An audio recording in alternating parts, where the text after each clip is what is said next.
Hidup dengan penduduk Bapak Ibu saudara yang diberkati Tuhan. Shalom. Sekali lagi shalom. Baik Bapak Ibu saudara, kita diberkati dengan pujian dari teman-teman kita, dari Sati yang sangat luar biasa. Siapa yang merasakan hadirat Tuhan, kasih tepuk tangan untuk Tuhan Yesus. Kita kasih tepuk tangan untuk tim Praise and Worship yang luar biasa juga sekali lagi. Haleluya. Nah, saudara, minggu ini saya ingin bicara tentang satu tema. Ternyata murid-murid Yesus lebih berbahaya daripada taufan. Saudara, saya mau bicara tentang pagi hari ini, murid-murid lebih Murid-murid Yesus lebih berbahaya dari taufan. Pagi tadi ketika saya bangun pagi sekitar jam 3, saya baca cerita ini. Menarik sekali karena selama ini kalau kita mau jujur, ketika kita baca cerita mengenai Markus pasal 4 ayat yang ke-35 sampai ayat yang ke-41, saudara, selalu fokus kita adalah di taufan, betul ya? Selalu kita memperhatikan taufan, badai, angin yang masuk, menyembur masuk ke dalam perahu. Tapi pagi ini Tuhan seperti buka mata saya lebar-lebar bahwa ternyata taufan bukan jadi fokusnya Tuhan. Dan itu yang saya mau kita perhatikan baik-baik. Ternyata murid-murid Yesus lebih berbahaya daripada taufan. Mari kita baca. Nah, sebelum saya mau baca segini saudara, saya bawa saudara begini supaya saudara bisa menarik atau tertarik untuk mendengar kebenaran ini. Begini saudara, kalau saudara bacakan ini cerita lama, cerita yang kita dengar dari sekolah minggu sampai kepada kita umur sekarang ini. Kalau saudara baca baik-baik, ceritanya sederhana. Tuhan ajak mereka menyeberang, lalu di tengah jalan ada datang taufan yang mengamuk, lalu Alkitab mengatakan angin itu datang menghantam mereka, lalu air masuk ke dalam perahu. Tapi perhatikan ini, saudara, perhatikan ini. Ketika itu terjadi, dengar baik-baik, ketika itu terjadi, tadi saya bilang, mengapa saya bilang para murid lebih bahaya daripada taufan?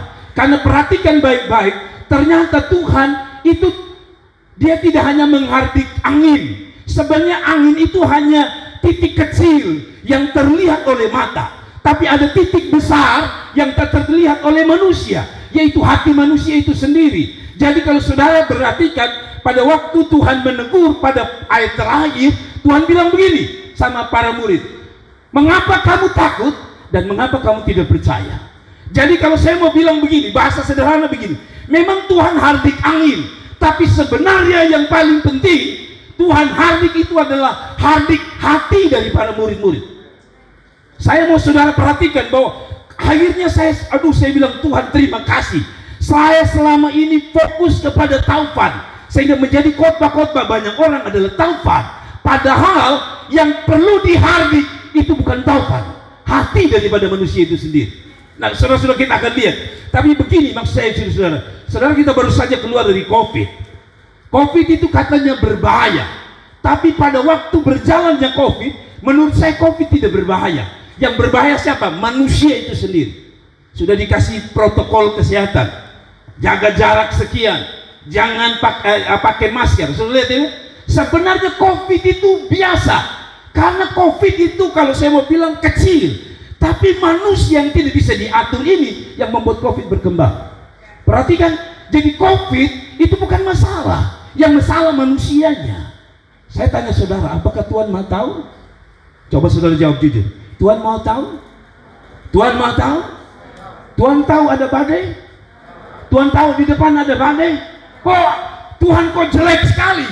Dia tahu ada badai, tapi dia bawa mereka ke sana. Ternyata saya baru mengerti, bukan badainya, tapi orangnya yang menghadapi badainya itu yang harus berurusan dengan Tuhan.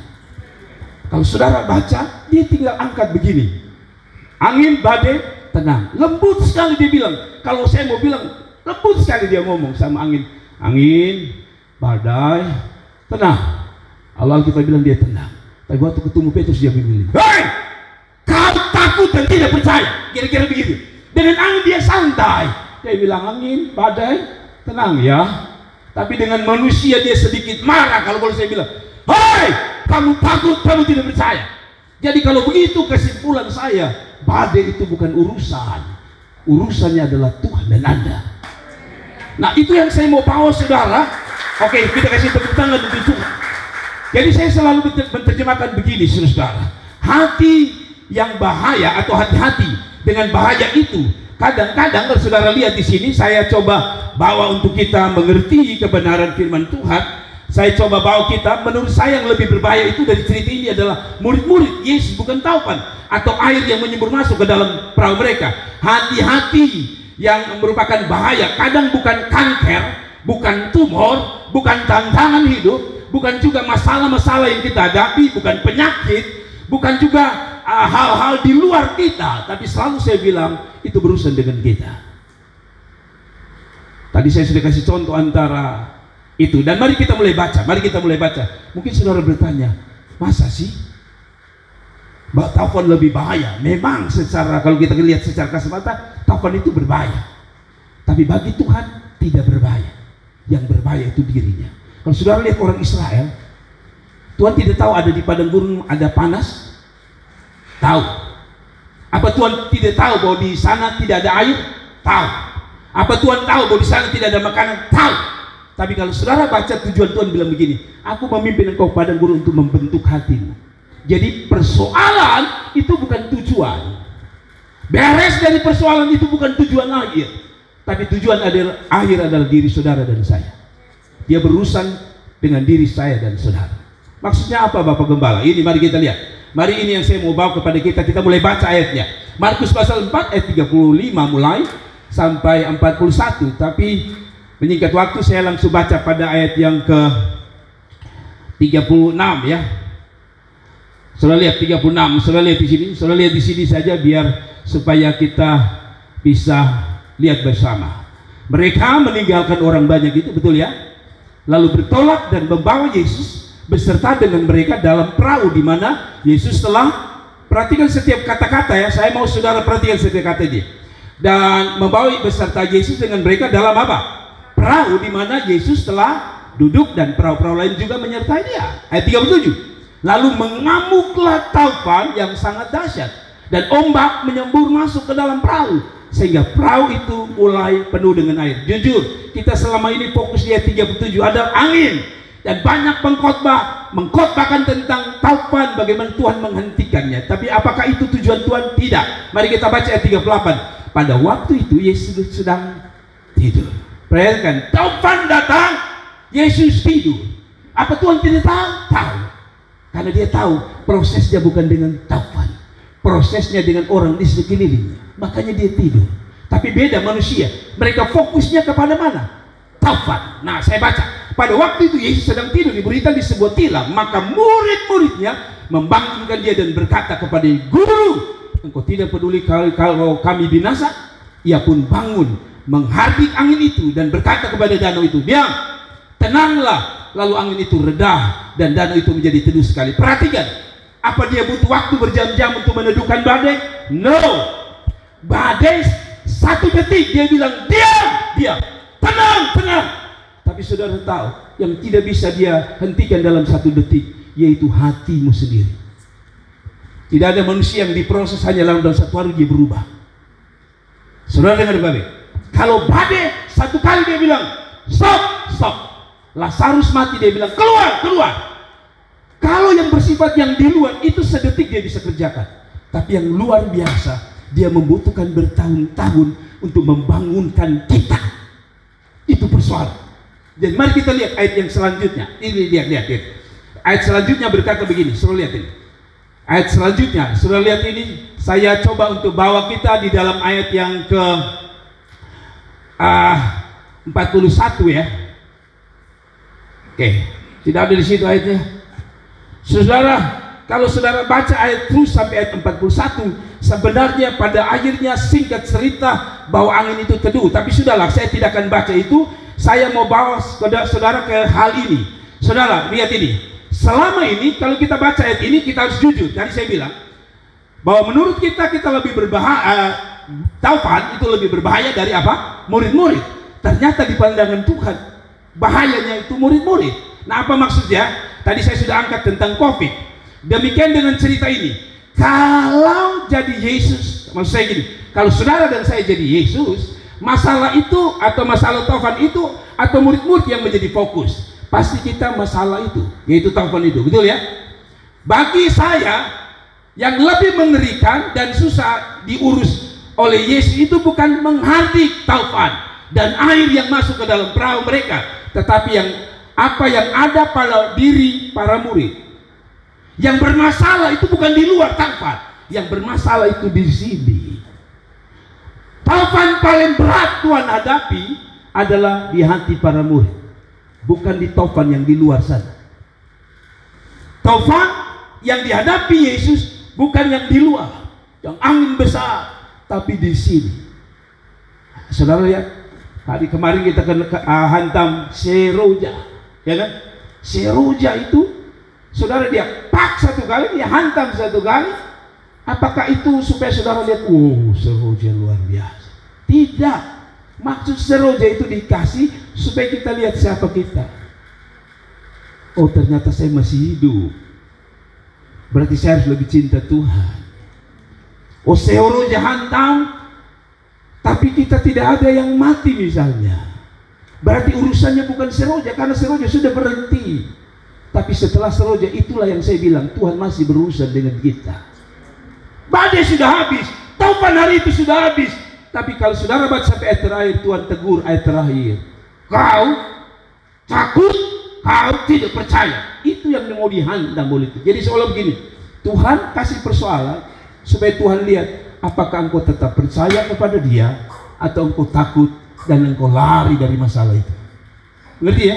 Kalau begitu yang diubah Tuhan bukan taufannya, yang paling penting dirimu dan diriku. Saudara dengar baik-baik. Apa yang paling susah dan apa yang seharusnya dihardi dalam hidup kita? Penyakit, beban hidup, persoalan, tantangan, roh jahat. Kan ini sering kita lihat, roh jahat keluar dalam nama Yesus. Kuasa kegelapan mungkin benar, tapi sebenarnya ini yang harus dihardi dan yang harus ditakuti oleh kita semua. Selama Tuhan masih ada di perahumu, maksudnya tadi lihat ya, Tuhan ada di perahumu, Anda tidak perlu takut. Sebab Tuhan menyertai, seperti kata Daud. Daud pernah bilang apa dalam Mazmur 23? Sekalipun aku berjalan dalam lembah kekelaman, aku tidak takut bahaya. Mengapa? Karena Tuhan menyertai kita. Sebenarnya waktu taufan mereka tidak perlu bilang, guru, kami mati, kami mau binasa ini. Tidak perlu. Karena Daud sudah bilang, manusia selama masih bernapas akan melewati apa yang disebut dengan badai, persoalan, dan lembah kekelaman. Tapi kita tidak perlu takut dengan itu. Kenapa? Karena Tuhan masih ada untuk menyertai kita. Yang Tuhan takuti adalah kalau Tuhan izinkan itu persoalan, lalu saudara tidak mengerti kehendak Tuhan, itu yang salah besar. Jadi Tuhan selalu berurusan bukan dengan yang di luar. Di luar itu hanya apa ya, cerminan dari dalam.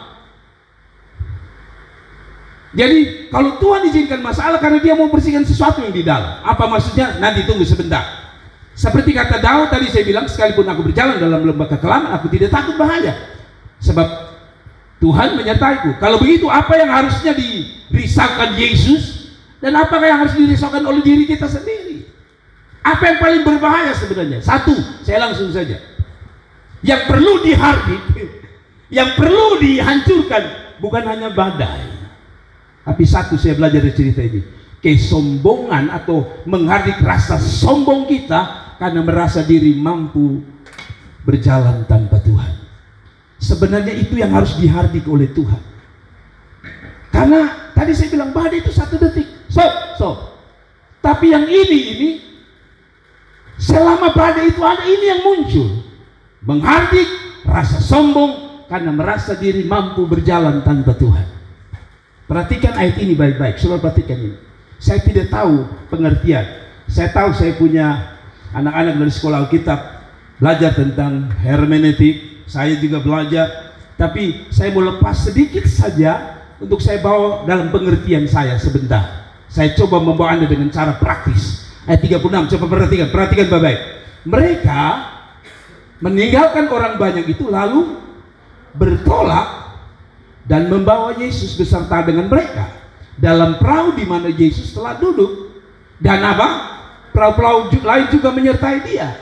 Nah, perhatikan ayat 36. Lalu mengamuklah taufan sangat dahsyat dan ombak menyembur masuk ke dalam perahu sehingga perahu itu mulai apa? penuh dengan, saya tanya tadi kembali, Tuhan Maha tahu? Keras. Tuhan Maha tahu? Dia tahu di ayat 37 akan terjadi? Tahu. Lalu kenapa dia bawa? Tujuannya ada di ayat 36. Tadi saya bilang, meruntuhkan kesombongan kita yang merasa diri bisa berjalan tanpa Tuhan. Perhatikan kata ini, ayat 36. Mereka, kan Tuhan bilang ini, mari kita menyeberang. Ayat 39 bilang, mari kita menyeberang ke seberang, gitu ya, ajakan Tuhan Yesus. Yang ajak siapa? Yesus. Yang ajak siapa? Yesus. Kalau saya ajak Pak Hohari, maka saya yang harus ajak, saya yang harus pakai saya punya mobil misalnya, saya yang atur tujuannya karena saya yang ajak. Tapi perhatikan ayat 36 menarik. Mereka meninggalkan orang banyak itu lalu bertolak. Perhatikan kata ini, lalu membawa Yesus berserta dengan mereka. Kalau saya yang ajak, saya yang bawa Pak Hohari atau Pak Hohari yang bawa saya? Mengerti tidak? Saya bilang sama Pak Bengkari, sebentar saya ajak ya jalan-jalan ke Ramayana. Berarti saya yang bawa beliau atau beliau yang bawa saya? Harusnya saya yang bawa beliau. Ayat 35 dia bilang, Tuhan yang ngajak, tapi di dalam ayat 36 mereka bilang begini, lalu dan mereka itu membawa Yesus beserta. Terjemahan saya sederhana, orang yang sombong punya tipe pertama adalah orang yang tidak mau dipimpin Tuhan. Dia mau kalau bisa dia yang bawa Yesus, bukan Yesus yang bawa dia. Dia mau kalau bisa dia punya aturan main, bukan Yesus punya aturan main. Dia mau seperti itu. Kalau bisa dia yang bawa Yesus, jangan Yesus yang bawa dia. Ada satu kata dari seorang hamba Tuhan, saya diberkati. Mengapa kita lelah melayani Tuhan? Mengapa kita lelah iring Tuhan? Karena lagu kita nyanyikan saja sudah salah katanya. Kerja buat Tuhan terlalu manis. Apa? Kerja buat Tuhan. Dia bilang pantas kita lelah. Kenapa? Karena kita kerja buat Tuhan. Lalu saya bingung. Ya kan kita kerja untuk Tuhan. Dia bilang lebih bagus jangan kerja buat Tuhan, tapi kerja dengan Tuhan. Apa bedanya kerja buat Tuhan? Kerja buat Tuhan dengan kekuatan kita bisa, tapi satu waktu kita lelah. Tapi kalau kita kerja dengan Tuhan, kekuatan Tuhan yang memimpin kita dan menguatkan kita. Jadi saudara lihat bahwa Tuhan tidak mau kita yang bawa dia. Bahasanya, jangan biarkan kita yang pegang tangan Tuhan, tapi tangan Tuhan yang harus pegang kita. Kenapa tangan kita tidak boleh pegang tangan Tuhan? Tangan kita lelah. Kalau tangan Tuhan tak lelah. Kalau kita yang bawa dia, kita bisa ke jalan yang salah. Tapi kalau dia yang bawa, Alkitab berkata, aku jalan kebenaran dan hidup. Tidak bawa kepada kematian, hidup. Karena itu saudara-saudara, kesombongan selalu ditandai dengan tanda pertama. Kita yang atur Tuhan, bukan Tuhan atur kita. Halo, Tuhan bilang beta mau lu begini, tapi kita protes, Tuhan saya mau begini. Bukankah itu sebuah kesombongan dalam diri kita? Sebenarnya Tuhan kasih badai supaya kita tahu diri Tuhan. Engkau yang hantar saya, jangan saya bisa tersesat seperti domba. Lalu yang kata kedua, menarik lagi, ciri khas orang sombong. Saudara lihat ini. Dan membawa Yesus beserta dengan mereka dalam perahu di mana Yesus telah duduk. Bahasa orang Kupang, duduk manis. Petrus bilang, Bu duduk manis. Bu Yesus duduk sah. Beta biasa bawa perahu. Yesus duduk. Yesus kan yang tahu bahkan duduk diam-diam. Kesombongan kita muncul saat kita bilang sama Tuhan, beta bisa. Ini semua lini ya. Apalagi kalau kita sudah bisa, maaf mulai dari saya sebagai seorang hamba Tuhan.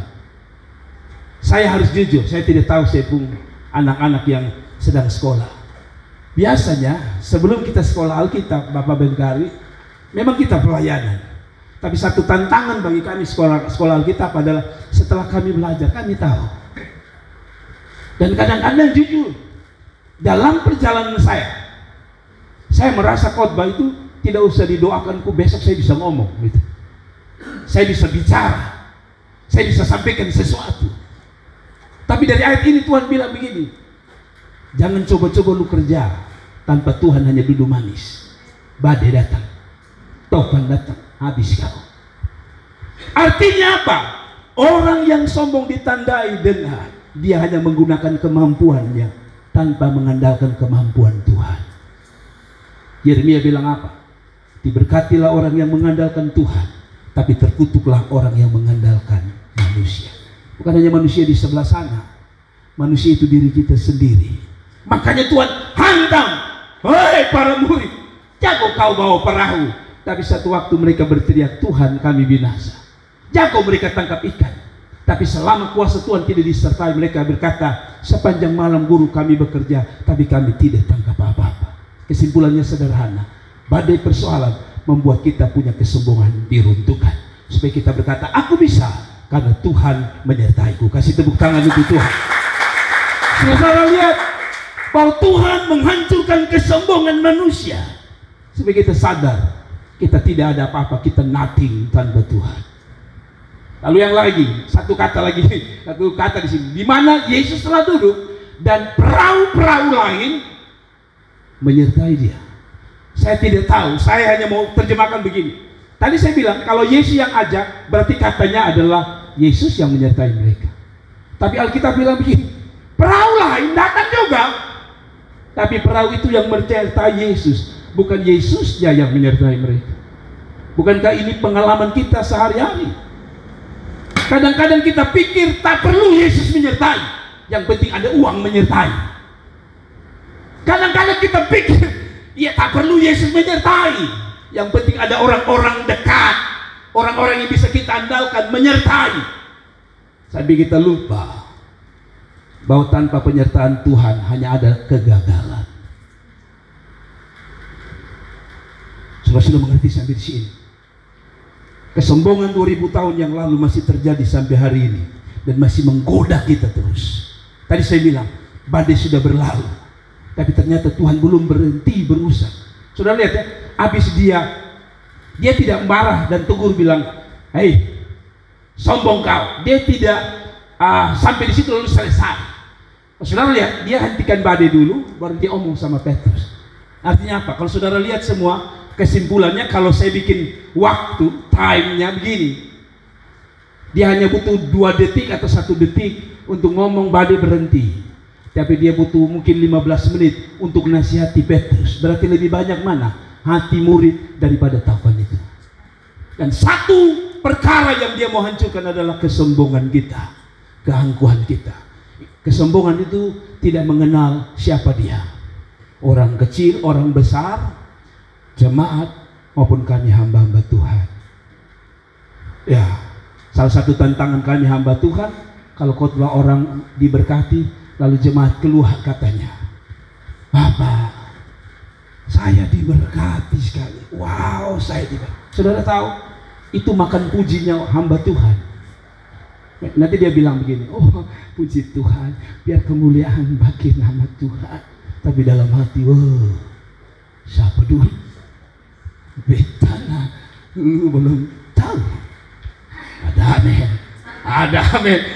Haleluya, kiranya Tuhan tolong saya, Tuhan tolong kita semua. Setiap ada badai, Tuhan mau meruntuhkan kesombongan kita. Selama kita angkuh, tadi saya bilang, Tuhan akan bawa kita pada tahun-tahun selanjutnya.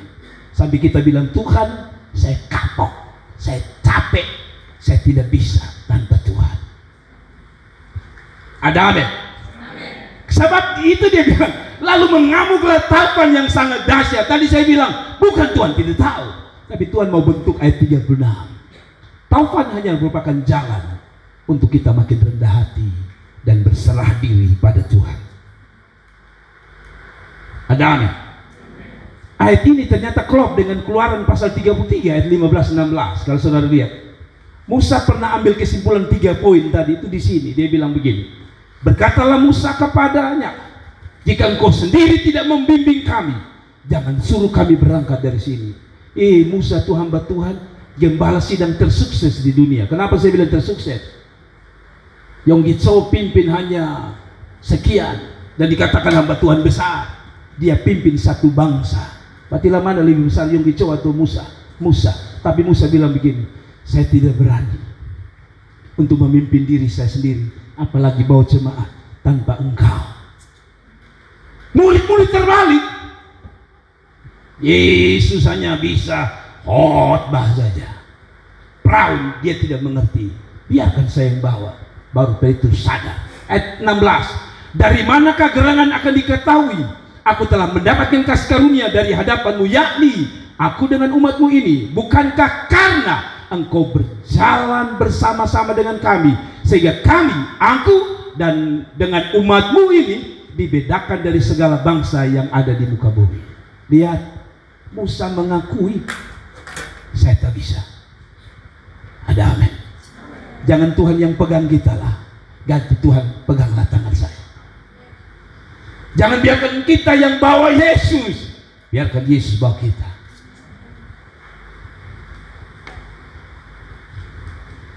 Yang kedua, apa yang harus dihardik?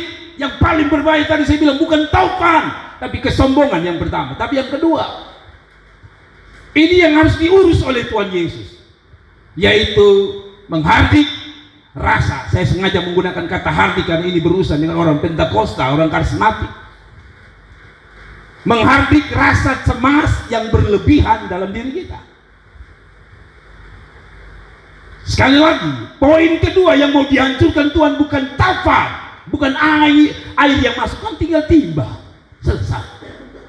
Tetapi yang Tuhan mau adalah menghardik, menghancurkan rasa cemas yang berlebihan dalam hidup kita.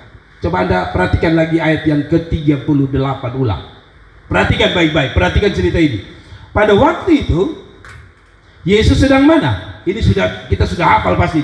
Pada waktu Yesus tidur di mana? Di buritan. Buritan di mana tempatnya? Belakang. Di sebuah tilam. Maka murid-muridnya membangunkan dia dan berkata kepadanya, Guru, engkau tidak peduli kalau kita binasa. Ayat 39. Lalu bangun. Siapa yang bangun? Ia pun bangun, maksudnya menghadiri angin itu dan berkata kepada danau itu, diam, tenanglah. Lalu angin itu reda dan danau itu menjadi teduh sekali. Saudara perhatikan ayat 38, perhatikan perbedaan antara para murid terjadi di mana? Sama satu perahu mereka ya, betul ya? Satu perahu ya. Anginnya sama tidak? Sama. Air yang masuk sama tidak? Nah ini yang menarik. Perhatikan. Kata Alkitab, angin itu hantam perahu mereka. Di atas ada Yesus dan juga di atas ada para murid. Tapi perhatikan sikap mereka berbeda. Sikap Yesus apa? Tidur. Tenang dia. Tidur. Tenang. Tidak ada urusan. Seolah-olah dia berkata, taufan. Tapi waktu para murid terbalik, mereka tidak bisa tidur. Mereka ketakutan, cemas luar biasa. Kami mau mati, kami mau mati. Sampai bangunkan Yesus. Guru, kami mau mati. Saya tanya saudara, apa Yesus tidak tahu ada badai? Apa Yesus tidak tahu ada badai? Apa Yesus tidak merasakan gelombangnya? Tahu. Tapi Yesus pikir itu bukan masalah. Tapi dia terbangun, itu bukan karena gelombang. Pertama lihat, dia tidur, para murid terganggu, cemas. Dia tenang-tenang, tidak cemas. Kedua, para murid itu diganggu oleh taufan, Yesus diganggu oleh para murid. Perhatikan, Yesus itu bangun bukan karena gelombang. Karena siapa? Murid.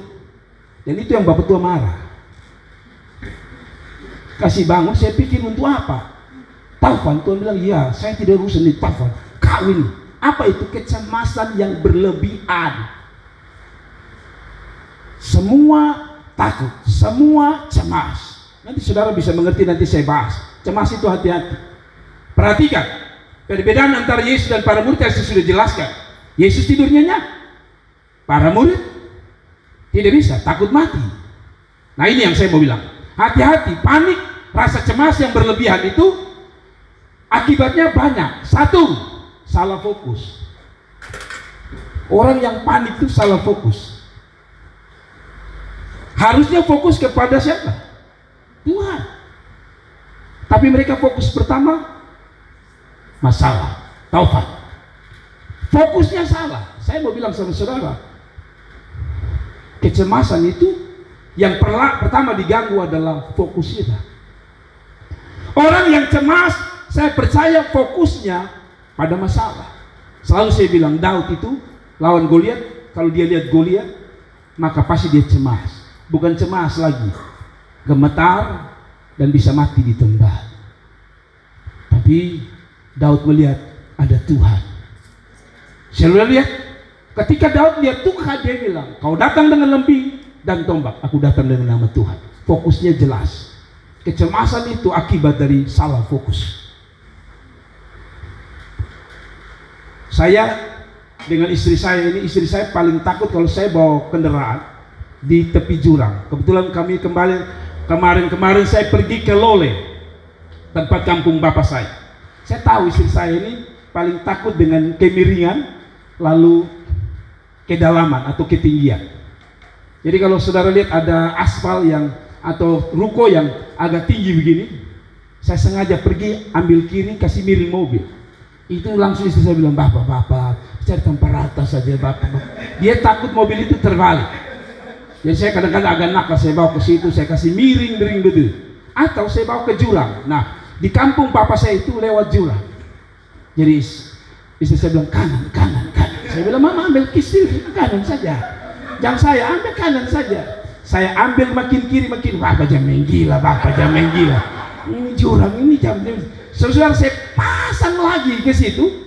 Kenapa? Karena bagi saya fokusnya ke jalan. Saya fokusnya menikmati, karena makin ambil pinggir itu bagi sopir itu yang menantang.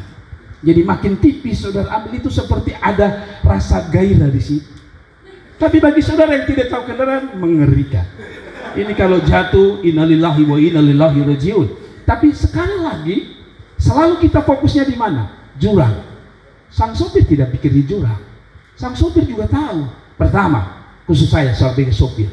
Pertama, kalau saya bikin begitu, hanya ada dua. Dia mati, saya mati. Mana mungkin saya juga mau mati.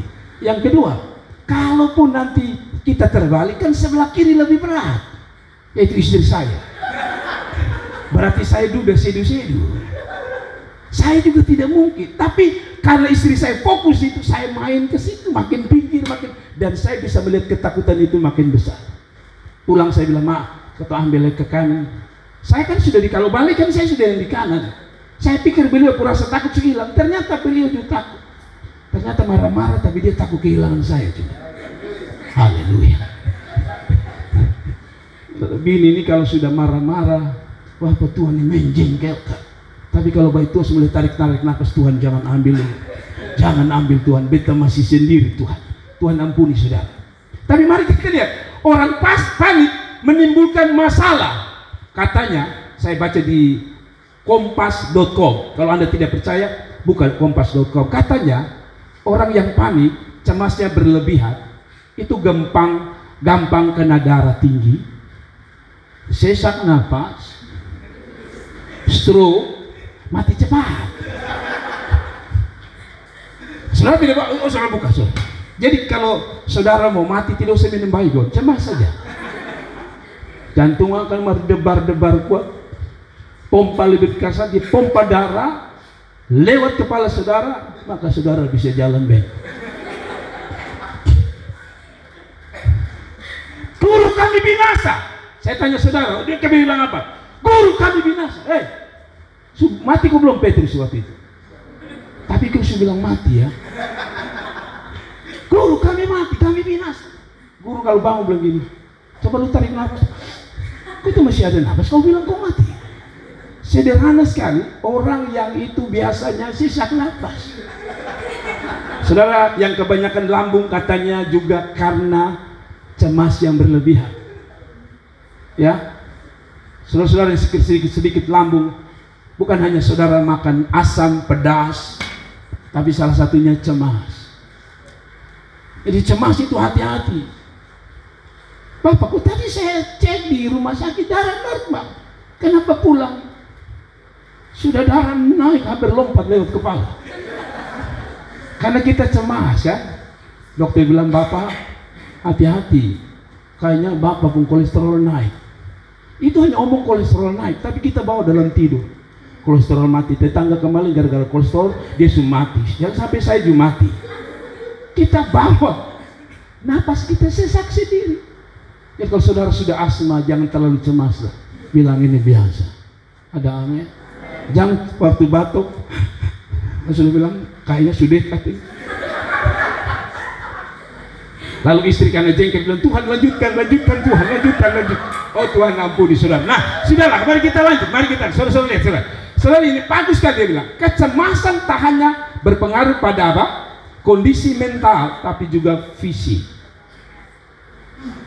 Orang yang cemas itu dia bukan hanya mental. Makanya saudara-saudara lihat kalau ada orang-orang duduk-duduk tiba-tiba menangis ini. Baca WA tiba-tiba menangis. Saya heran. Maut belum ambil dia sudah menangis ini. Tapi sudahlah, mari lihat. Apa dia itu? Dari melansir laman Healthline. Rasa cemas bisa meningkatkan pernapasan dan detak jantung dan memusatkan aliran darah ke otak. Semua ke otak darahnya. Itu yang tadi saya bilang, darah tinggi, stroke, dan akibat dari cemas. Cemas melahirkan S3, stres, stroke, dan stroke. Ya, S3 tanpa kuliah S3. Cukup cemas dapat S3. Stres, stroke, stroke. Pulang ke Kapadala. Tapi mari kita lihat, apalagi jadi karena itu jangan cemas. Laki pekerja cemas. Bapak lurus, oh jalan. Kalau lurus Bapak mati. Oh, Anda tidak percaya kalau jalan lurus. Bapak ini jalan lurus. Bubus habis itu belok kiri belok kanan. Tapi kita bilang Bapak jalan lurus. Tidak. Ada yang tidak mengerti juga saya maksudnya. Kan wanita sebelum Bapak ingat jalan lurus. Tidak bisa, kalau jalan lurus mati. Karena hidup ini ada dua belokan, kiri dan kanan. Kalau Bapak lurus bagaimana? Sampai jurang lurus. Tapi maksudnya adalah Bapak jalan baik-baik. Kita khawatir. Saya bu istri ini sekarang ini baru saya bisa gaya. Sekarang bisa pakai celana jeans, kasih wangi-wangi. Dulu saya istri paling cemas. Kalau saya pakai ini parfum, dia bilang, ke laki-laki karena anak. Kalau saya pakai celana beliau ketawa. Kalau saya pakai celana jeans, tak usah Bapak ke karmana kok. Sebenarnya bukan karmananya, tapi karmani yang di sebelah ini yang dia takuti mungkin. Santai saja bro. Saya masih ada di jalan-jalan Allah. Tapi sudahlah. Mari kita lihat, saudara-saudara. Bukan hanya itu, saudara-saudara, katanya dia juga bisa mempengaruhi pola tidur Anda. Cemas itu. Orang yang cemas tidak bisa tidur dengan tenang. Betul ya? Harap-harap cemas itu selalu tidak pernah bisa membuat Anda tidur. Waktu istri saya divonis prakanker, saya harus jujur, saya cemas. Cemas pertama ya sakit itu sendiri. Cemas kedua ya 02 belum disiapkan. No, itu hanya guyon. Tenang. Tapi selalu kita pikir, oh mati sudah, sampai urus anak, sampai urus makan. Enak kalau perbedaan perempuan dan laki-laki itu gampang. Kalau dia menikah, laki-laki itu kalau dia keluar 2 bulan ke luar kota aman. Tapi kalau istri keluar 3 hari, laki-laki tidak aman. 1, siapa yang masak? Dia sudah bikin. Kedua, bukan hanya siapa yang masak, itu rumah pasti terbongkar semua. Makanya orang bilang kalau istri pergi itu paling susah. Laki-laki jangan pikir bahwa mereka, karena ada orang marah bilang kau hanya di rumah tidak ada kerjaan. Mari Bapak, saya setuju mama-mama pekerjaan. Semua dia kerja, gendong anak dia, jaga anak dia, masak dia, tempat tidur dia, Puji Tuhan kalau anak sebesar kesepo anak, kalau masih kecil semua dia, sapu dia, pel dia. Lalu kalau saudara hitung pergaji, pekerjaan, ada pun pekerjaan hanya di komputer, lalu saudara bilang saudara kerja, dia pun pekerjaan lebih berat. Mama tidak bisa bilang amin sedikit. Pantas gua Bapak tua hari bilang kau tidak ada kerja. Tapi kembali pada firman Tuhan. Jadi katanya tidak bisa tidur dengan baik. Hidup ini memang perlu kita, ya namanya manusia ada cemas-cemas, tapi cemas yang berlebihan itu salah besar. Saya panggil salah satu jemaat, heran kalau saya panggil jemaat itu selalu identik, Bapak tua mau panggil apa, jangan sampai beta ada salah. Saya pernah panggil satu jemaat, habis ini ketemu saya, suami istri bisa bilang, apa lagi salah apa lagi? Istri bilang, sudah tahu. Lalu masuk, saya sudah lihat, saya tambah bikin lagi, duduk. Wajah saya duduk, buat apa? Istri lihat suami lihat. Saya tanya, udah bikin masalah? Tidak. Kalau tidak begini, saya lihat kalian punya ban motor sudah rusak. Saya mau beli, langsung bapak nih, tahu tadi begitu nak ketemu sudah perlu pikir-pikir. Ini manusia, orang panggil mau kasih biar khawatirnya minta ampun. Untung dia belum pulang rumah, kalau tidak kan tidak bisa tidur kan. Tiba-tiba telepon berbunyi, Bapak tolong doakan jemaat stroke. Kita selalu berpikir kalau dipanggil itu pasti berhubungan dengan kesalahan. Pimpinan bilang, Mas Andra menghadap. Akan kita mulai pikir, aduh jangan sampai di tempat pekerjaan di kantor belum beres kan. Padahal mungkin bos bilang, ini ada tiket tugas dinas ke Bali 40 hari 40 malam. Tapi kita sudah negatif. Cemas. Ada aneh. Coba saudara lihat sini, saya bisa tahu wajah saudara cemas atau tidak. Kalau bapak pakaian rapi, jangan cemas.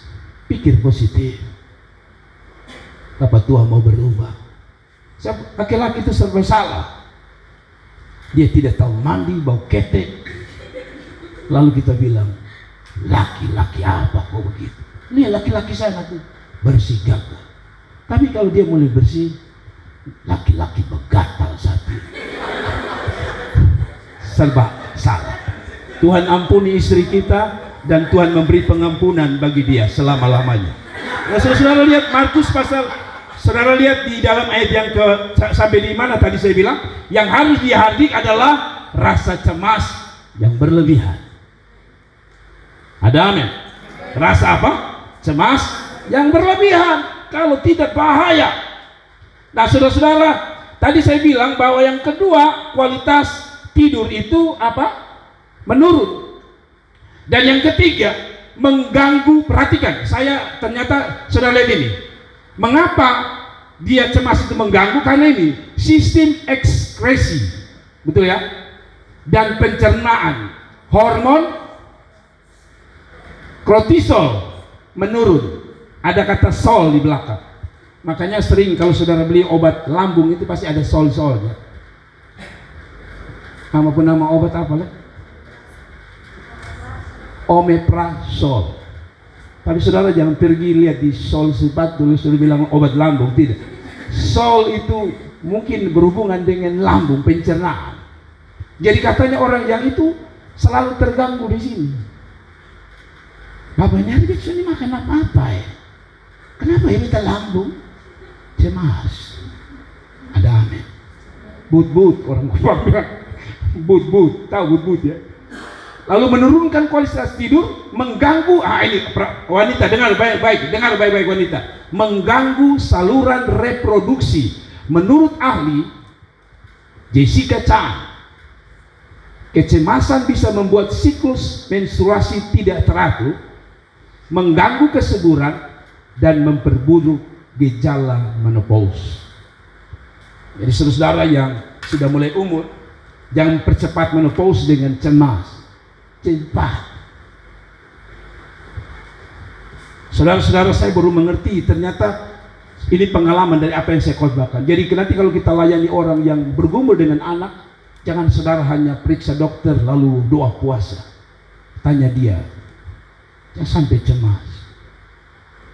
Sebab cemas katanya mempengaruhi reproduksi. Nona-nona, makanya jangan cemas-cemas. Pacaran 2 hari sudah mulai pikir, nah belum jadi laki selalu pikir. Padahal itu laki-laki tidak pikir kau. Tapi kita pikir setiap malam. Jangan. Laki itu dia ada tidur enak-enak. Tapi kita yang cemas-cemas. Hati-hati. Nanti menikah tak punya anak, baru salahkan Tuhan. Tidak. Cemas. Baca di kompas.com, mempercepat detak jantung. Katanya detak jantung pria itu paling kencang di dalam 2 peristiwa. 1, pria itu detak jantung ketika dia menyatakan cinta pertama kali. Ditolak atau diterima, jantungnya seperti itu. Tapi katanya pria itu detak jantungnya makin kuat waktu istrinya memegang HP-nya. Apalagi bisa buka passwordnya. Itu jantungnya paling bebas. Betul kan, KJ? Detak jantung laki-laki paling kuat adalah itu, sebabnya dia mandi-mandi. Lupa dia, dia lari, mama minta maaf. Karena katanya detak jantung laki-laki paling kuat tadi saat dia mengungkapkan isi hati dan saat istrinya bilang, mana password? Ada amin. Bapak-bapak ada password kok? Siap-siap cemas-cemas. Nah tapi sudahlah, mari kita lihat selanjutnya. Hati dengan rasa cemas itu ternyata orang panik juga menimbulkan masalah. Contoh, orang yang cemas gara-gara terlambat.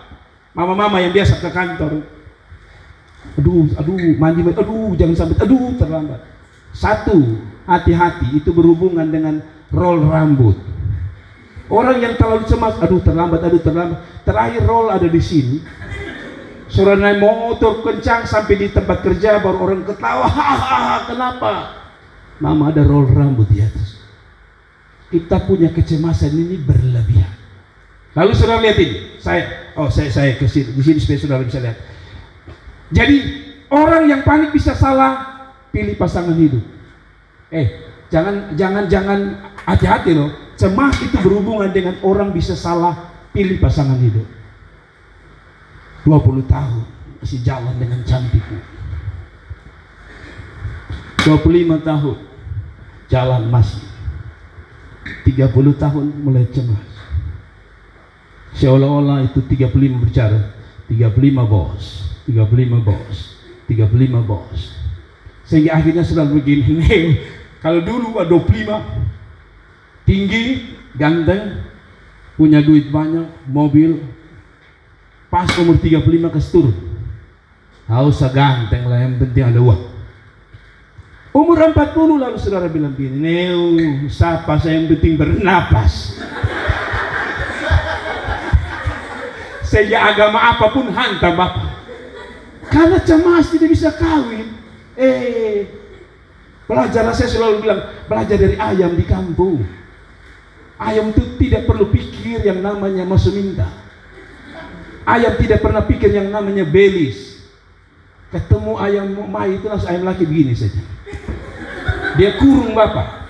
Dapat. Tapi kita ini cemasnya luar biasa. Bapak saya sudah 40 hari, 40 tahun. Tapi belum nampak juga. Jangankan wajahnya, hidung pun belum.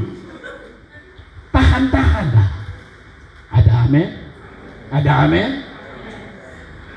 Saya ini jujur ya, saya pacaran dengan istri saya ini, saya ada nyong. Aduh, sudah setengah koplen lagi. Saya ada nona, istri saya ada nyong. Jadi beliau pelayan di Sumba, saya di Alo. Saya sudah punya komitmen 28 tahun saya harus nikah.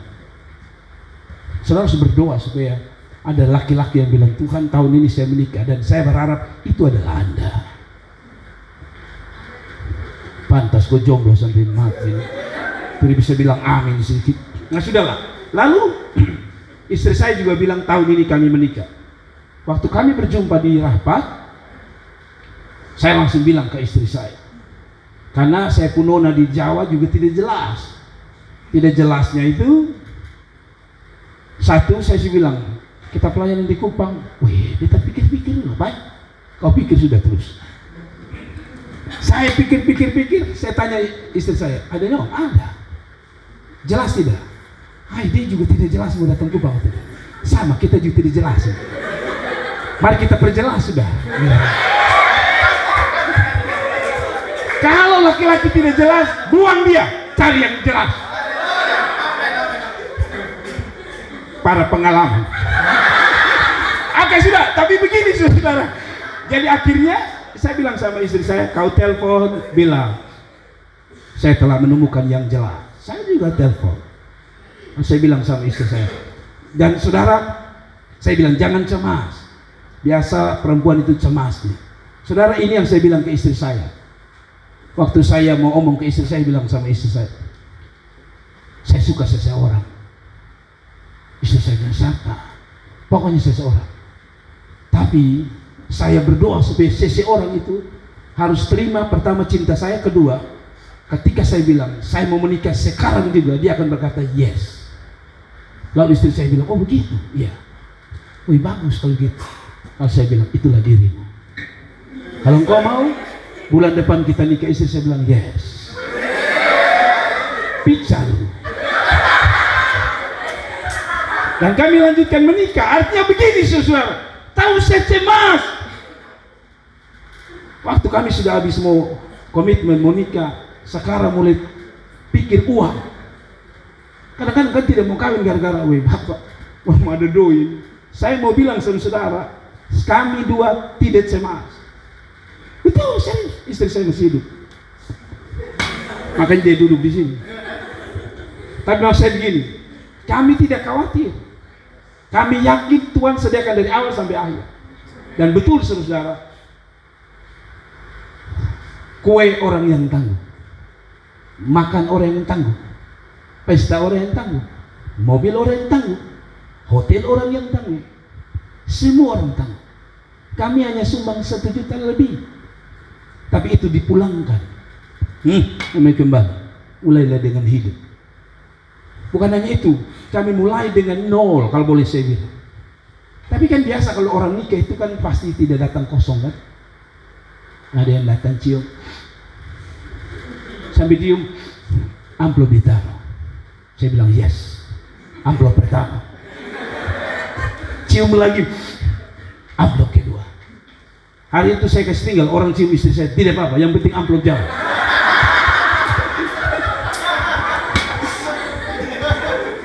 Saudara dengar baik-baik. Jadi akhirnya kami hitung-hitung cukup memulai awal perjalanan hidup. Saya kagum sama Tuhan. Tahu saya takut saudara. Amin. Nah, tapi saya sudah bilang sama laki-laki, lu sudah ada kerja lu bilang, Bapak Pendeta bilang mulai dengan nol. Saya akan pergi dengan nol. Bapak mantu kebuak selalu. Itu pengalaman saya. Tapi intinya jangan khawatir. Bilang saya akan menikah. Dan ketika saya mulai nikah sama istri saya, bilang gini, Bapak tahu, waktu orang kasih tahu ada seorang pendeta di Alor, waktu saya di Alor, lagi bertugas namanya pendeta jadi adik. Boleh saya? Istri saya bilang, waktu sebut nama Bapak itu, pipun jantung kayak begini. Saudara-saudara saya bilang, pantas. Saya punya kaki juta goyang, tak boleh. Tapi maksud saya adalah begini. Lalu dia bilang, dia tidak cemas, dia bilang begini. Menurut beliau ya, ini beliau cerita ke saya. Langsung dia bilang begini, itu suami saya. Makanya kalau saudara lihat bule lewat, itu dia tuh yang datang di gereja dan beta nanti. Ada amin. Bukan cemas. Tuhan, tetangga sendiri. Apakah beta juga sendiri sampai mati? Lepas. Ada amin. Sudahlah, jangan terlalu lama, kita mau akhiri karena saya mau jalan-jalan dengan saya pun anak-anak. Jadi kita masuk ketiga. Yang ketiga Apa yang harus dihardik? Yang ketiga, jiwa kita yang terkait dengan pikiran negatif. Ini yang harus dihancurkan, bukannya total, tapi pikiran yang negatif. Tadi coba saudara baca kembali ayat 38. Jiwa yang terikat dengan pikiran negatif, bahasa rohnya negative thinking. Orang yang pikiran negatif selalu suka mengkambing hitamkan, walaupun kambing sudah hitam. Menyalahkan lingkungan, menyalahkan orang lain, dan menyalahkan diri. Apa maksudnya? Mari kita lihat. Waktu hantam gelombang, mereka bilang begini, guru, engkau tidak peduli. Pertama, engkau tidak peduli. Kedua, kita binasa. Jadi ada dua kalimat. Engkau tidak peduli, engkau binasa. Saya tanya saudara, kalau suamimu tidur, saudara ajak omong dia, bapak ini betul ajak omong judiah saja. Padahal dia ada. Kira-kira dia bisa peduli dengan Anda tidak? Tidak bisa. Ini bapak tuh ada tidur, bangun-bangun bilang, kau tidak peduli. Orang baru bangun. Dia belum tahu apa yang terjadi, kita sudah bilang, kau tidak peduli. Kalau orang Batak, kau ini terlalu, kau tidak peduli. Kenapa kau? Yohanes, mana Yohanes? Engkau tidak peduli kalau kita binasa. Kata yang diberikan ada bilang, belum mati, tapi sudah bilang mati. Ya kan? Mama-mama kalau sudah putus asa hadapi bapak-bapak kan selalu bilang, Tuhan, lebih baik mati saja Tuhan. Betul Tuhan, lebih baik mati Tuhan. Saya tanya saudara, benar Anda mau mati? Saya doakan Anda hari ini juga. Tapi kan itu hanya kekesalan, kekecewaan. Saya selalu bilang, yang lucunya ketika mau ditabrak kita bilang, kalau beta mati bagaimana? Lalu yang tadi dia bilang mati sudah itu, Tuhan mau pakai ojek, mau salahkan ojek lagi. Kalau ojek tahu bilang, mama kok tadi saya dengar mama bilang mau mati, jadi saya pakai tabrak supaya mama mati satu kali. Tapi lihat, ternyata orang yang negatif thinking selalu berpikir jauh, padahal itu belum sampai. Betul tidak? Cinta menggebu-gebu kepada seseorang, simpan pendam lama. Ini mau wisuda belum omong-omong juga. Tapi karena rasa tadi negatif,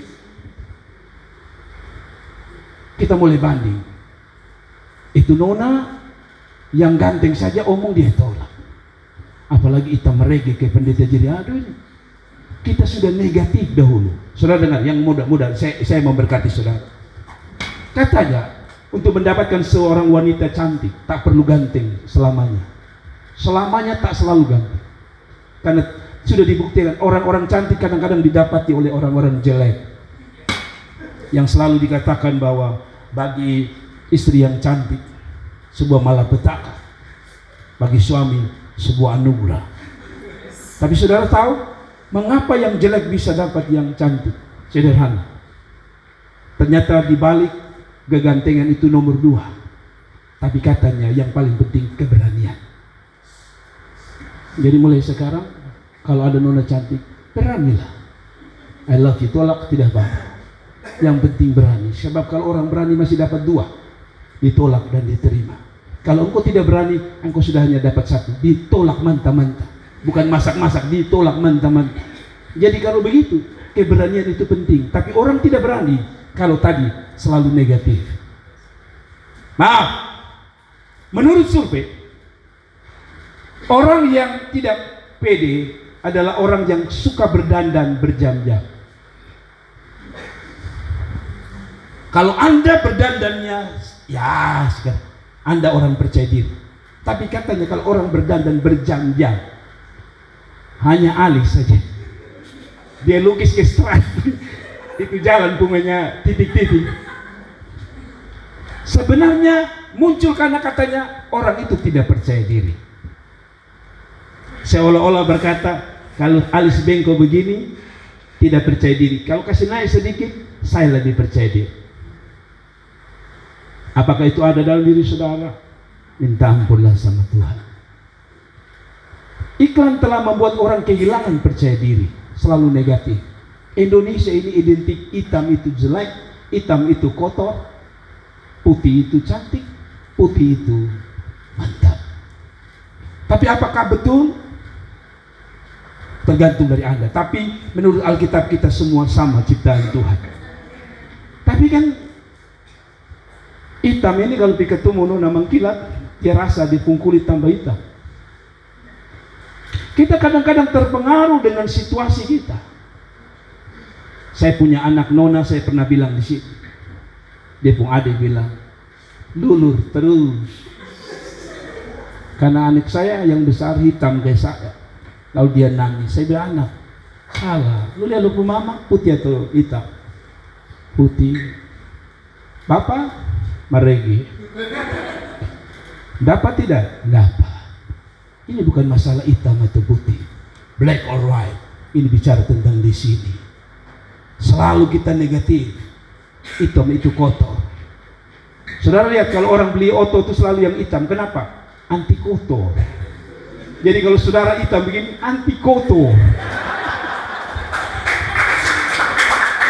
Ada amin. Yang hitam-hitam bilang bahaya, supaya dapat penghiburan hari ini. Tapi maksud saya begini, jangan negatif sebelum melakukan. Semua sudah negatif. Kenapa tidak buka usaha? Apa? Dia sebelah buka 2 hari, tutup 40 hari. Kita sudah negatif lebih dahulu. Janganlah. Kenapa tidak lamar kerja? Kawan tulis lamaran sampai di tangan stroke, ditolak.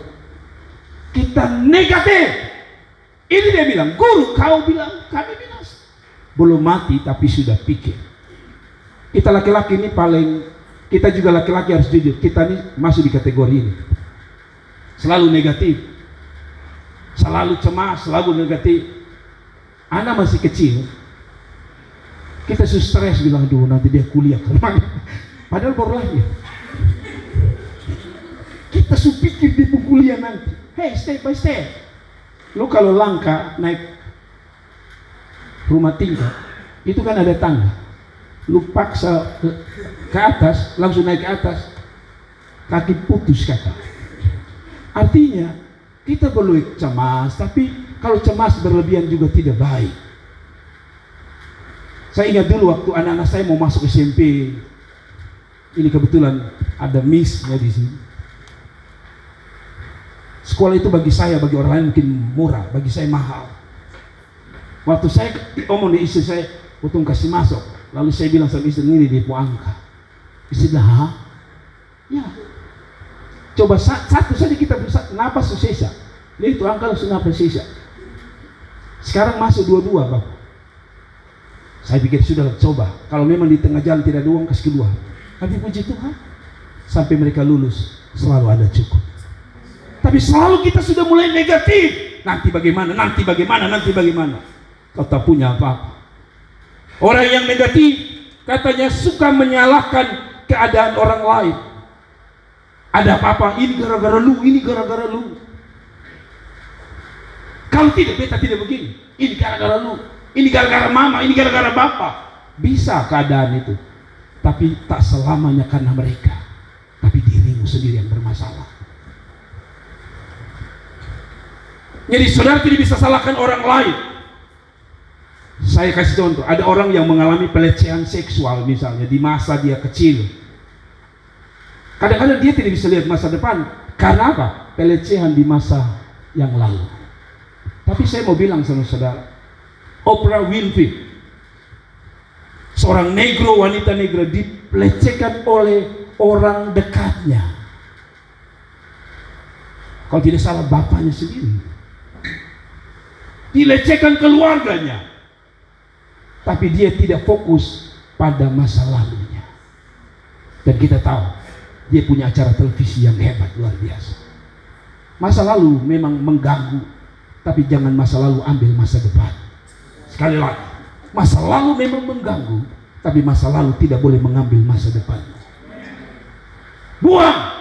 Bilang sama Tuhan, aku serahkan hidupku ke dalam tangan Tuhan. Orang yang negatif selalu membesar-besarkan masalah atau keadaan. Tadi saya bilang belum mati sudah merasa mati. Belum ke neraka tapi sudah rasa neraka. Selalu kita pikir mati, mati dan mati. Bahasa manusia ini kan selalu menggunakan kata mati. Walaupun tidak mati-mati. Sakit Tuhan, lebih baik better mati. Bahkan kadang-kadang ketika kita ada masalah, misalnya kita tabrak kucing, mati sudah. Selalu kata kita mati. Tapi heran, masih bernapas. Kita takut mati, tapi pengen mati. Siapa yang biasa begitu? Takut mati, tapi pengen mati. Betul ya? Berat beban, kita pengen mati. Tapi tanya mau mati, sambil senyum, hello. Tapi ketika kita mau ada masalah, mau mati. Saya dulu begitu. Kalau ada banyak masalah, pengen mati. Tapi waktu kawan ajak makan sei, saya bilang Tuhan, saya belum mau mati. Tuh. Bahkan mereka yang tidak percaya diri pun saya golongkan sebagai mereka yang tadi saya bilang. Dandan. Alis pun termasuk negatif. Rasanya kalau alis tebal, Anda tidak percaya diri. Saya tanya saudara, kalau alis menentukan jodoh, boneka punya alis. Halo, selain manusia siapa yang punya alis? Kalau binatang, binatang ada alis tidak? Sapi ada alis tidak? Kok tidak ada jawab? Sapi ada alis tidak? Ada. Betul. Pernah cabut?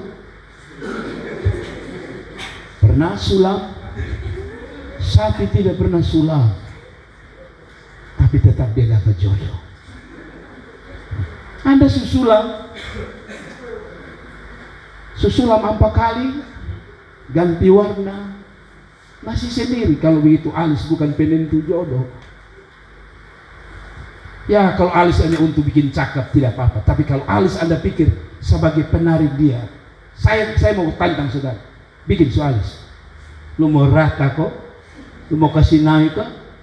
Katanya wanita ini paling protes Tuhan. Sehingga kalau alisnya bengkok, dia bilang dia kasih naik, dia bersolah berkata, Tuhan engkau salah, ini yang benar. Tapi saya mau bilang saudara, alis tidak pernah menarik orang. Kalaupun dia kagum, dia bilang, alis bagus ya.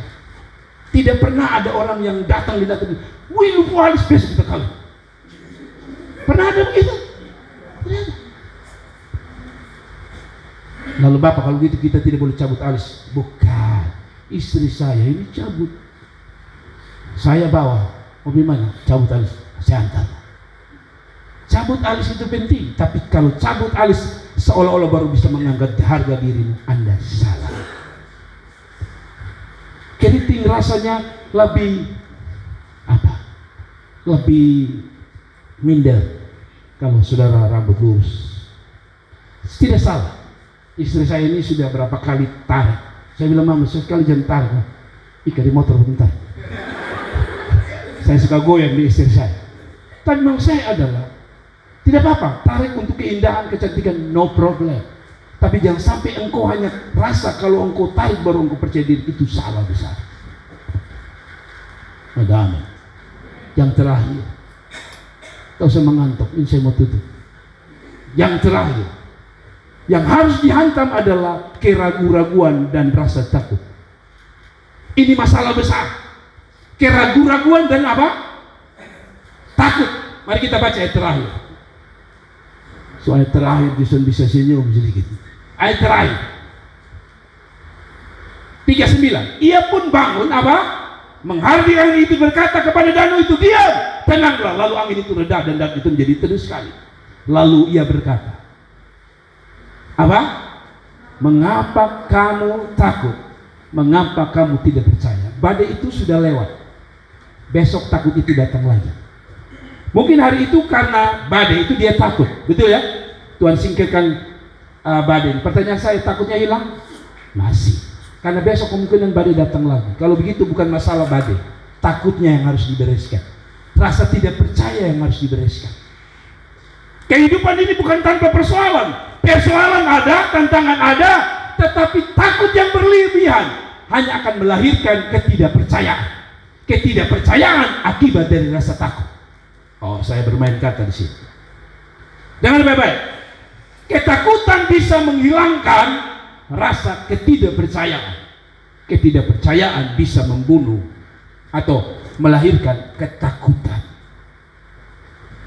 Tadi saya bilang, orang yang tidak percaya diri itu pasti berhubungan dengan takut. Mau omong takut, mau omong takut. Nanti perempuannya sudah menikah baru mulai bikin grup. Apa namanya? Reuni. Lalu mulai bilang gini, saya dulu suka lu. Nah, betakut. Lalu dia bilang, terlambat bu. Besok ada yang punya berdoa. Terlambat. Seperti kata lagu tua. Terlambat sudah kau datang padaku, setelah ku dapatkan penggantimu. Tapi takut. Menikah baru menangis sendiri. Tahu itu ada kita omong. Kesiannya berdiri menikah di dokter. Takut melahirkan ketidakpercayaan, atau ketidakpercayaan juga bisa melahirkan rasa takut. Urusan ditolak itu urusan kedua, tapi urusan keberanian mengungkapkan itu baru gentleman. Jadi kalau lu laki-laki jalan, terbuka orang Kupang bilang, pas ketemu perempuan bulu main. Laki-laki itu begitu. Kelihatan jalan begitu. Saya kenal seseorang, jalannya luar biasa. Ketemu nona-nona, mujizat terjadi. Dia bisu hari itu. Sana diam, perempuan diam. Perempuan lihat dia lihat, perempuan tunduk dia tunduk. Seperti remote. Saya tanya, bagaimana sudah omong-omong? Tidak Bapak. Kenapa? Harus Bapak dia diam, ya kita diam. Satu kata, tidak berani. Takut. Akibat dari rasa tidak percaya diri. Katanya rasa tidak percaya diri itu berlatar belakang pada masa lalu. SMA anak ini saya kadang-kadang omong mereka cukup tegas ya. Tapi saya kasih ingat kalian 3 orang. Walaupun ada yang bilang misalnya hitam satu ini, jelek satu ini. Orang Flores juga bilang jelek itu tidak enak. Hitam satu, jelek sekali tahu. Karena nikah selalu begitu jelek sekali. Kita kadang-kadang simpan di sini, lalu kita anggap kita jelek sekali. Padahal kita belum tentu jelek ya. Tapi kita hantam semua. Kita rasa seperti orang bilang, semua kita taksa semua jelek semua. Tapi dengar baik-baik, kita simpan di sini lalu kita pikir harus tarik kata-kata negatif. Betul. Kalau kita bapak mama, kita tarik baik. Tapi kalau itu orang sulari di Afrika, kita tidak tahu dia alamat, lu mau bicara dia, lu tarik lu pun kata-kata. Mau saya tidak anggap remeh kata itu sebagai kata kutu katanya. Tapi saya mau bilang, Anda tidak boleh berhidup karena perkataan orang itu menjadi negatif lah kita. Orang mau bilang jelek kah, orang mau bilang pendek kah, pendek hitam keriting hidup lagi. Tapi kita yang menentukan. Saya lagi ikut satu Facebook orang Papua. Kakak obetansi. Saya tidak menganggap remeh. Tapi ada satu wanita Papua yang menikah orang Jerman. Saya minta maaf kalau kita secara manusia orang Indonesia ini kalau lihat tidak seimbang karena wanitanya orang Papua asli hitam keriting. Wow, suaminya putih ganteng yang luar biasa. Lalu saya pikir, saya ikut Facebook mereka, ternyata si bule Jerman tadi tidak pernah lihat kulitnya. Dia melihat ada satu yang lebih. Dan yang wanita Papua ini saya suka. Dia tidak ngomong seperti lebih jelek. Tidak.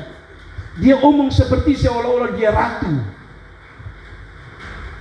Kita nih kadang-kadang, saya nih baru tahu ketika teman-teman wanita saya zaman kuliah di Saki yang kita anggap cantik-cantik pasti percaya diri. Saya pernah tanya mereka, waktu kalian percaya diri ya? Tidak. Itu ada banyak pengagum-pengagum. Kamu rasa begitu? Tidak. Malah kadang-kadang kami rasa minder.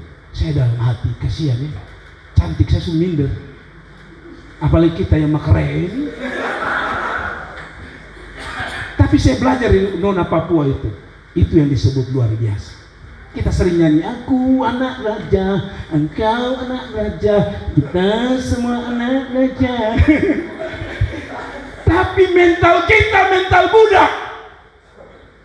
Baru hina sedikit, memang betul begitu dari dulu. Tapi nyanyinya, aku anak raja, engkau anak raja, kita semua anak raja. Hai, betulkah kita anak raja? Betulkah Anda anak raja? Betulkah anak apakah Anda anak raja? Saya dulu paling malu ketemu dengan para petinggi, pejabat, orang-orang kaya, orang berkulit putih. Saya paling minder. Sekarang tidak. Kenapa? Karena saya tahu yang menebus saya Yesus. Harga yang dibayar kepada saya Yesus. Karena itu jangan pernah minder dan bernegatif tentang dirimu. Tuhan memberkati. Saya lihat wajah-wajah semurung. Jadi mari kita tutup di dalam doa. Mari kita bangkit berdiri.